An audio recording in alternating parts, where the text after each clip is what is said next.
Bismillahirrahmanirrahim. Alhamdulillah wassalatu wassalamu ala Rasulillah wa ala alihi wa sahbihi wa man walah. Alhamdulillah, pagi ini adalah pertemuan pertama setelah liburan yang cukup panjang,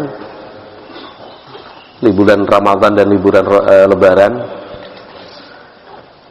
Kita akan melanjutkan membaca kitab Mukhtasar Zadil Ma'ad fi Hadyi Khairil Ibad, sebuah ringkasan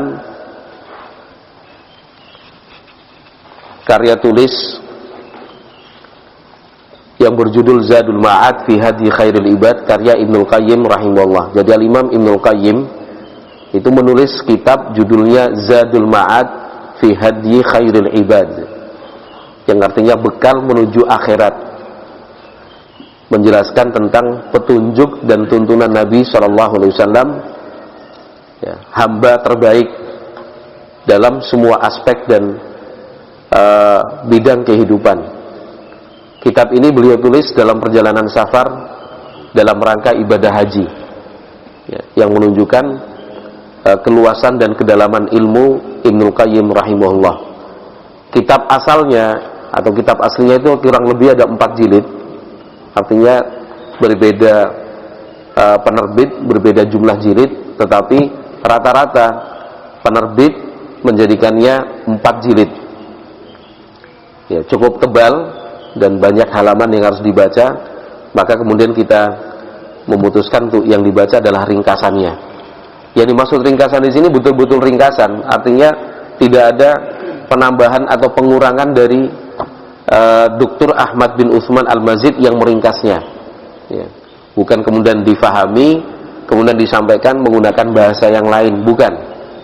Tetapi bahasa yang kita baca di dalam kitab ini adalah bahasa Ibnul Qayyim itu sendiri. Jadi beliau hanya menghapus, ini dihilangkan, ini dihilangkan, ini dihilangkan, dihilangkan. Sementara yang kita baca itu betul-betul bahasa dan tulisan Ibnul Qayyim rahimahullahu ta'ala.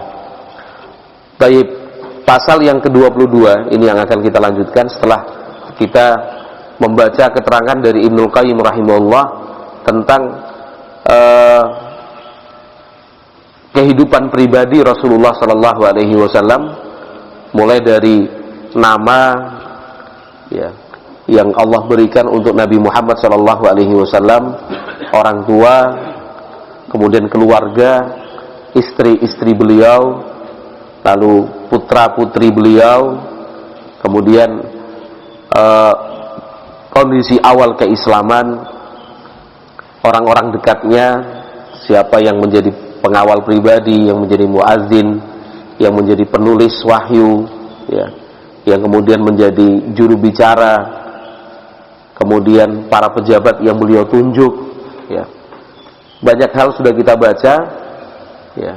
Kemudian tentang bersuci, kemudian berlanjut tentang salat.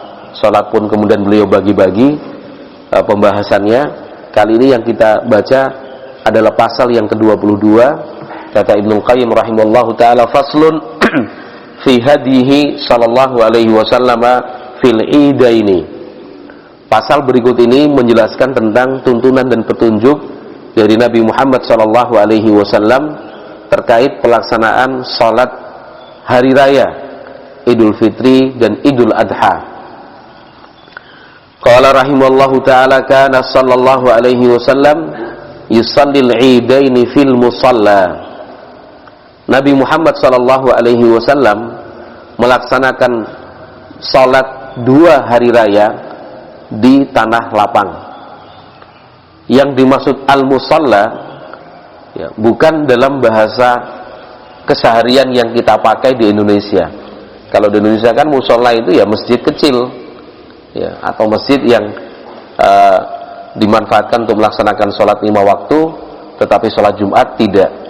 Yang kemudian akhirnya menjadi lebih lebar lagi difahami musalla itu adalah masjid, sehingga salat Idul Fitri dan Idul Adha dikerjakan memang sengaja di dalam masjid. Padahal Nabi Muhammad SAW melaksanakan salat Idul Fitri dan Idul Adha itu di tanah lapang, ya, di tanah lapang. Dari mana bisa kita simpulkan dan kita nyatakan demikian? Ya karena keterangan-keterangan yang sangat banyak dan jelas, tidak bisa ditarik ke sana, nggak bisa diulur ke sini. Ya.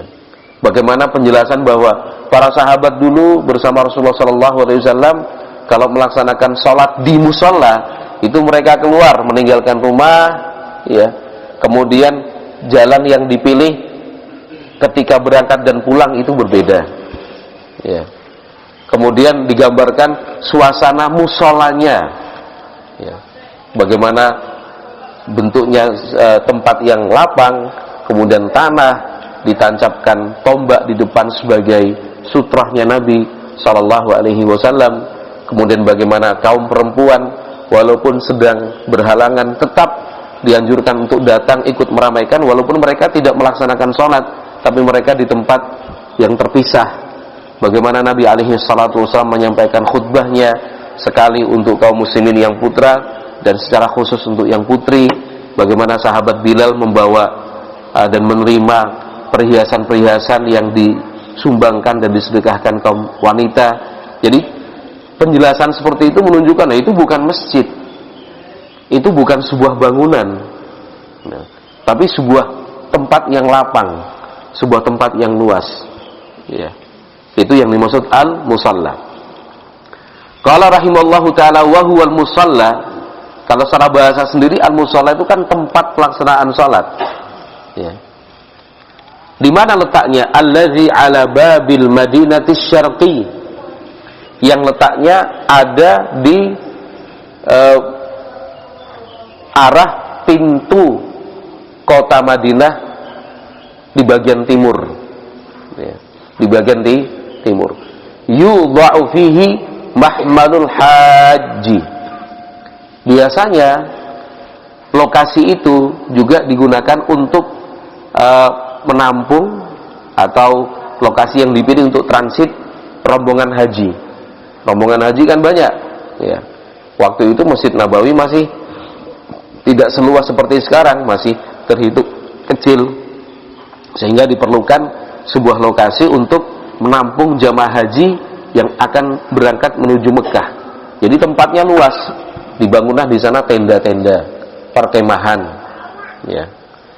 Walam yusallil 'ida bi masjidihi illa marratan wahidatan. Nabi Muhammad sallallahu alaihi wasallam menurut riwayat tidak pernah melaksanakan salat Id, salat hari raya di dalam masjid kecuali satu kali. Asabahum matarun, ketika terjadi hujan, fasalla bihimul 'ida fil masjid in tsabatal hadis. Karena hujan, maka Nabi Muhammad sallallahu alaihi wasallam melaksanakan salat hari raya, salat Id itu di masjid. In tsabatal hadis. Itu pun bila hadis yang menjelaskan itu sahih. Ya, itu pun kata Ibnu Qayyim bila hadis yang menjelaskan itu sahih. Jadi kalau kita membaca ada hadis Nabi Shallallahu Alaihi Wasallam yang menerangkan, oh beliau sholat hari rayanya di dalam masjid, maka jawabannya iya kalau hadis itu sahih. Ya, kalaupun sahih itu dikarenakan hujan. Ya.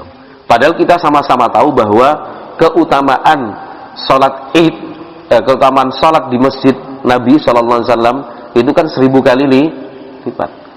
Ya, sholat di masjid Nabi Shallallahu Alaihi Wasallam di Masjid Nabawi itu 1000 kali lipat dibandingkan sholat di tempat yang lain kecuali Masjidil Haram. Itu pun Nabi alaihi salatu wasallam tetap memilihnya sholat di tanah lapang, bukan di dalam masjid, apalagi masjid-masjid yang lain. Wa huwa fi sunani Abi Dawud wa Ibnu Majah. Hadis itu disebutkan di dalam Sunan Abi Dawud dan Sunan Ibnu Majah. Wa hadiyuhu kana fi'laha fil musalla daiman. Jadi petunjuk dan yang diajarkan oleh Nabi Muhammad SAW untuk kita melaksanakan sholat itu di tanah lapang. Alhamdulillah kalau kita sebenarnya di Indonesia sini, di negara kita, dari zaman dulu sholat hari raya itu di lapangan. Tapi karena bergeser Akhirnya sholatnya di tiap-tiap kampung, bahkan di tingkatan RT pun melaksanakan sendiri. Akhirnya sholatnya di mana? Di masjid. Ya, kalau saya sendiri masih ingat dulu ya, kalau di Jogja, saya dulu kecilnya di Bantul, Kecamatan Kasihan, di Paduan Kidul sana. Saya masih ingat kita berangkat bareng-bareng ya dari Paduan Kidul, lebih khusus lagi daerah Cemplung namanya ya. Kita jalan bareng-bareng pagi ke lapangan Madukismo itu. Rame orang. Itu yang diinginkan oleh Nabi SAW. Suasana hari raya yang dirayakan bersama-sama ya. Kemudian bergembira bersama-sama, dari berbagai arah datangnya rame ya. Kalau zaman sekarang kan sudah RT-nya sendiri, pedukuhannya sendiri, RT sendiri, nggak ada suasana hari raya seperti beberapa puluh tahun yang lalu, sudah hilang. Bukan itu yang diinginkan oleh Nabi Muhammad SAW. Namanya hari raya, ya kan? Hari raya itu ya hari bergembira, hari bersenang-senang sama-sama. Ya, gitu. Wallahu alam, entah nanti bagaimana. Ya, mudah-mudahan suatu saat nanti kembali lagi yang seperti itu. Ya kalau misalkan mau diteliti ya motifnya banyak. Kadang-kadang motif itu membuat kita malu sendiri hanya karena berselisih pembagian infak. Ya, itu memang kenyataan, kita nggak usah tutup-tutupi lah. Memang kenyataannya seperti itu ya kan. Karena protes, ini daerah kami sedang bangun masjid. Dan kita juga ikut infak. Wah, akhirnya dikelola oleh PHBI, kemudian PHBI dibilang begini dan begitu segala macam. Wah, nggak adil. Wes ngadake dhewe. Sudah akhirnya. Ada lagi yang motifnya karena timbangannya susah-susah melaku ki adoh loh. Ya padahal memang yang diinginkan seperti itu, sampai-sampai syariat dari Nabi alaihi salatu wasallam kan jalan berangkat dan jalan pulangnya itu berbeda biar suasana itu meriah, ramai dan penuh kebahagiaan. Ini malah timbangannya susah-susah, cedak tinggal pindah ke situ aja. Sudah. Atau karena tidak setuju dan tidak sepakat dengan penceramah dan pembicaranya, itu sudah ya kan, karena pembicaranya kayak itu aja, kelompoknya di sana terus, kelompoknya itu saja, ya kan? Ormas yang sana saja, sudah segawe dewe, gitu. Sudah akhirnya seperti yang sekarang kita saksikan sendiri. Wal iyadzubillah. Kalau ini terus ya nanti akhirnya akan semakin semakin mengurai persatuan dan kebersamaan di dalam Islam. Qala rahimallahu taala wa kana yalbasu lil khuruji ilaihima ajmala thiyabihi. Kalau sudah tiba hari lebaran, Idul Fitri dan Idul Adha, Nabi Muhammad alaihi salatu wasalam menggunakan pakaian yang paling indah. Dibahasakan di sini adalah ajmala thiyabihi. Pakaian beliau yang paling bagus, bukan yang paling baru, bukan yang paling mahal, tapi yang paling bagus. Bagus itu bisa baru, bisa lama.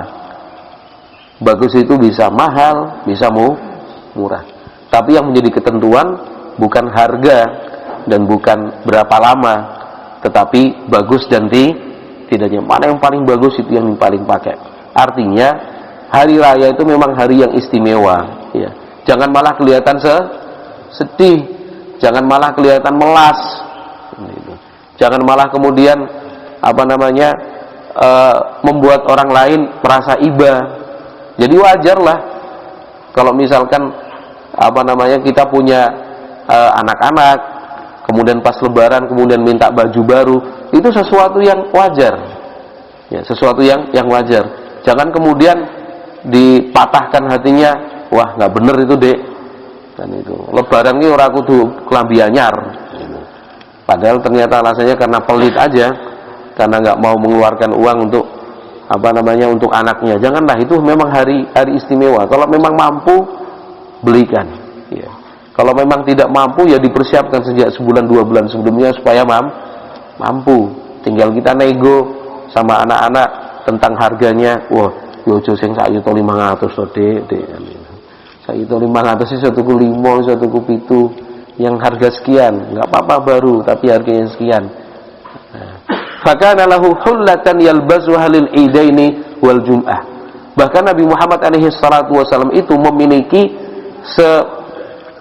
satu setel pakaian yang beliau gunakan khusus untuk Idul Fitri, Idul Adha dan hari Jumat. Ya. Hullah jenisnya. Ya, itu satu setel pakaian bagus. Wa marratan kana yalbasu burdaini ahdharaini. Pernah Nabi SAW menggunakan pakaian satu setel itu warnanya hijau. Bagian atas hijau, bagian bawah hijau. Warna hijau ini memang istimewa loh ya. Hijau ini adalah warna untuk pakaian penduduk surga. Ini yang senang hijau siapa di sini? Hah? Nggih. Wa marratan burdan ahmar. Pernah juga Nabi Muhammad SAW menggunakan pakaian yang terbuat dari kain burud itu dari kain Yaman, warnanya merah. Walaysa huwa ahmar musammatan kama yadhunnuhu ba'dun nas. Tapi yang perlu dicatat di sini kata Ibnu Qayyim, bukan merah menyala, bukan merah total, kama yadhunnuhu ba'dun nas, seperti yang dianggap oleh sebagian orang. Fa innahu law kana kadzalika lam yakun burdan. Kalau semuanya warna merah menyala, itu bukan kain burud namanya. Wa innama fihi khututun humurun kal burudil yamaniyah. Ya. Tetapi warna merah yang dipakai dan dikenakan oleh Nabi Muhammad SAW itu merah motif. Jadi bukan warna merah semuanya begitu enggak, tapi dia bergaris dengan warna yang lain, motif lah. Kal burudil yamaniyah, seperti yang diketahui yaitu kain burud dari negeri Yaman. Fasummiya ahmaran, ahmara bi'tibari ma fihi min dzalika. Maka di dalam riwayat itu disebut warna merah. Kenapa? Karena ada motif-motif merahnya. Bukan karena merah menyala atau merah secara total, bukan. Wa qad shahha anhu sallallahu alaihi wasallam min ghairi mu'aridin an-nahyu an lubsil mu'asfari wal ahmari. Kenapa? Karena ada hadis-hadis yang sahih dari Nabi Muhammad SAW dan itu tidak dipertentangkan dan tidak dibantah kesahihannya. Larangan dari Nabi SAW menggunakan pakaian berwarna al-mu'asfar dan ahmar. Al-mu'asfar itu warna kuning, ya. Al-ahmar itu warna merah. Tetapi kemudian diterangkan, yang dimaksud kuning dan merah ini apa? Kuning dan merah yang waktu itu identik dengan keyakinan atau agama tertentu. Ya. Kalau kita tahu sekarang agama kalau Borobudur itu Hindu apa Buddha? Buddha ya. Para biksu itu, ya, warna kuning dan merah yang identik dengan pakaian para biksu. Ya. Saya pernah ketemu di bandara Adi Sucipto ketika pas perayaan hari besar mereka itu datang dari negara tetangga, dari Thailand, dari Vietnam, rame-rame mereka datang. Saya sengaja perhatikan kesempatan ini pengen lihat.